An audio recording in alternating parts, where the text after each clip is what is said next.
friends, welcome back to my YouTube channel Nursing Excellence. In the today's video, we will discuss about Guillain-Barré syndrome, its signs and symptoms, the diagnostic evaluation and management of Guillain-Barré syndrome.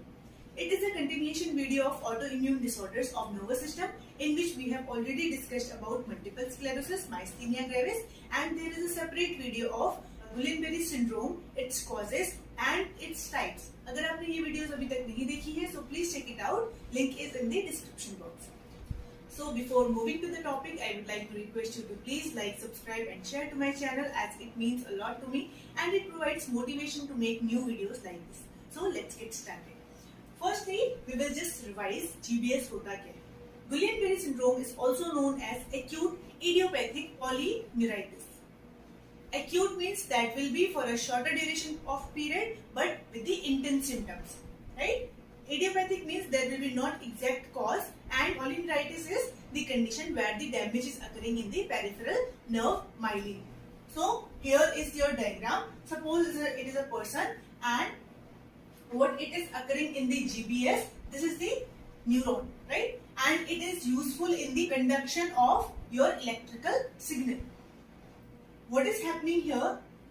There is damaging in the myelin sheath of the nerve fiber, okay? But specifically in the peripheral areas. Peripheral areas means आपके upper और lower extremities हैं. वहाँ पे क्या होगा? हमारी myelin sheath, वहाँ की myelin sheath क्या होंगी? Damage होंगी, जिसकी वजह से हमारे peripheral symptoms देखने को ज़्यादा मिलते हैं. And also the cranial nerves. Cranial nerves में भी जो myelin sheath है उसको भी damage करेगा. So now we will discuss about the signs and symptoms of Guillain-Barré syndrome. Signs and symptoms क्या होंगे? अब हमने पहले ही बोल रखा है कि Guillain-Barré syndrome में हमारा बेसिकली क्या होता है, जो हमारे पेरिफेरल नर्व्स हैं उसमें जो माइलिन है उसका डैमेज होना स्टार्ट हो जाता है. ठीक है, तो sign and symptoms will be on the basis of अगर वो पेरिफेरल नर्व्स को इफेक्ट कर रहा है तो किस टाइप के सिम्टम्स होंगे, एंड इफ वो क्रेनियल नर्व्स को इफेक्ट कर रहा है तो वो किस तरीके से होंगे. Firstly, we will discuss about the signs and symptoms that will be related to your peripheral nerve damage, right? Firstly, peripheral nerve, periphery मतलब हमारी परिधि, हमारी बॉडी का आउटर वाला पोर्शन. कौन है? हमारे एक्सट्रीमिटीज, राइट? तो हमारे मसल में क्या होगा? एक्सट्रीमिटीज वाली जो मसल्स है उनमें वीकनेस होगा and there will be diminished reflexes. That we can also say that hyporeflexia. Hyporeflexia, hypo means decreased, right? Low. Decreased reflection means the ability to respond to the stimulus in the lower extremities. कहाँ पे? Lower extremities में. That will ultimately progress to tetraplegia. It is also known as quadriplegia, right? Quadriplegia is paralysis in upper and lower extremities. अगर हम अपनी body को 4 quadrants में बांटते हैं, quadriplegia means in every quadrant of our body, right? हमारी body के 4 quadrant में चारों हमारे एक्सट्रीमिटीज आते हैं, तो हमारे जो एक्सट्रीमिटीज है अपर और लोअर उनमें क्या होगा? पैरालिसिस कॉज होगा. That is your tetraplegia. Next one is neuromuscular respiratory failure. As I have already told you in the types of Guillain-Barré syndrome, that was a previous video, आप उसमें जाके देख सकते हैं. तो उसमें हमारे क्या है कि हमारे जो AIDP acute inflammatory demyelinating polyneuritis also be said as ascending GBS, right? Ascending GBS means lower से upper की तरफ. हमारी जो lower extremities हैं उनसे जो symptoms होंगे, weakness होगी, वो upper side of the body में आएगी. ठीक है, तो उसकी वजह से क्या हो सकता है? बीच में हमारी जो intercostal muscle है उसमें भी इफेक्ट कर सकता है, जिसकी वजह से respiratory failure can be there. Paresthesia in the hand and feet. Paresthesia is weakness, numbness, pricking sensation. GBS progresses to peak severity typically with the few weeks. Basically जो GBS है वो हमारा प्रोग्रेस करता है अपने साइन एंड सिम्टम में, अपनी severity तक जाएगा केवल 2 वीक्स तक. वो क्या करता है? टिपिकली अपनी सीवियरिटी तक जाता है, but not longer than 4 week. लेकिन 4 हफ्तों से ज्यादा उसके जो सिम्टम्स है वो अपनी सीवियरिटी पे नहीं जाएंगे. अगर ये प्रोग्रेशन है, अगर उसके सिम्टम्स लॉन्गर ड्यूरेशन 4 हफ्तों से भी ज्यादा तक अगर उसके जो सिम्टम्स है काफी सीवियर हो रहे हैं, इसको हम लोग क्या रेफर करेंगे? That condition is known as chronic inflammatory demyelinating polyneuropathy. Next is the diagnostic evaluation of the GBS. How we can diagnose the condition in the patient. Okay. So in the physical examination, what all things we can see in the patient? Patient will show symmetrical weakness. Symmetrical weakness means अगर इस side है तो same इसी side भी होगी. Symmetrical मतलब दोनों में सेम तरह की. ठीक है, both the extremities will be having same type of weakness.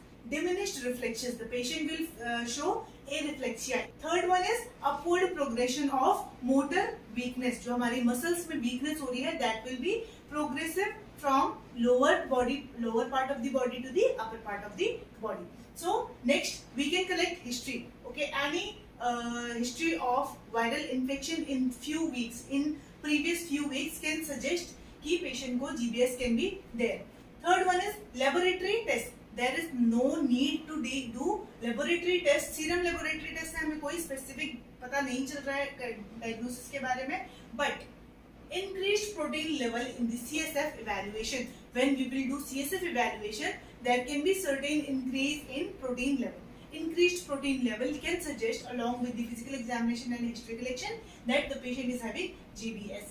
Loss of nerve conduction velocity, and the patient की जो conduction nerve conduction है वो speed वो velocity में क्या होगा, delay होगा, loss होगा. ठीक है, patient will not able to respond to certain stimuli. Next, we can also perform ECG, whether to check normal cardiac function. So now, medical management.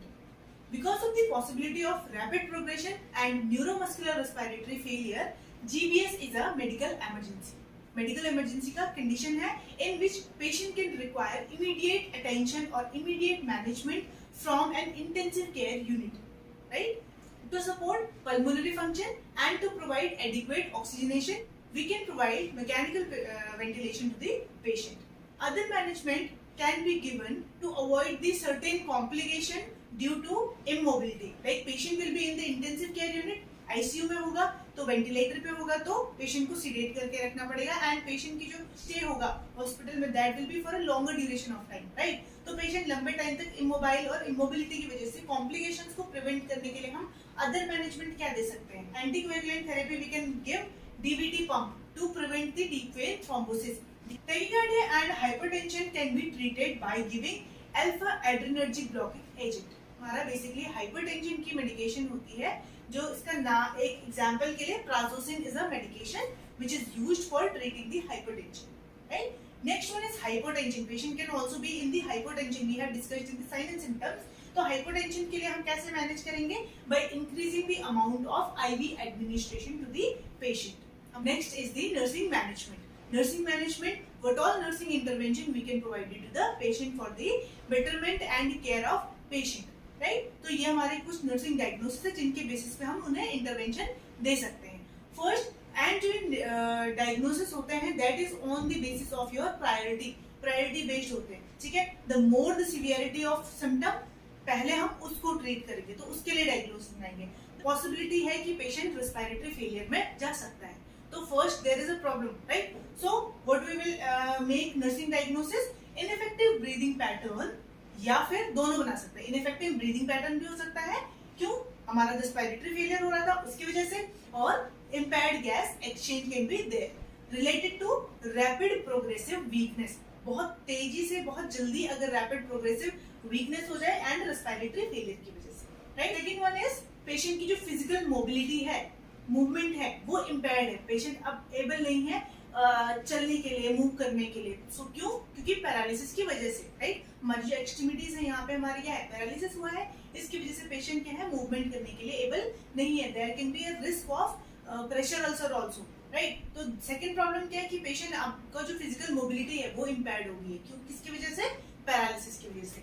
Third one, impaired nutrition pattern. अब हम लोगों ने sign and symptoms में देखा था, swallow करने में भी दिक्कत होती है. impaired nutrition pattern less than body requirement related to the weakness of neck muscle. neck muscle में weakness होने की वजह से प्रॉपर्ली खाना स्वेलो ही नहीं कर पा रहा है पेशेंट, जिसकी वजह से उसका जो बॉडी में न्यूट्रिशन पैटर्न है वो भी क्या हो जाएगा, लो हो जाएगा. लास्ट में इसलिए एंजाइटी. अब पेशेंट को जब इतनी सीरियस कंडीशन होगी, मेडिकल एक इमरजेंसी वाली कंडीशन है, तो पेशेंट को ऑब्वियसली इस कंडीशन के रिगार्डिंग एंजाइटी भी होगी.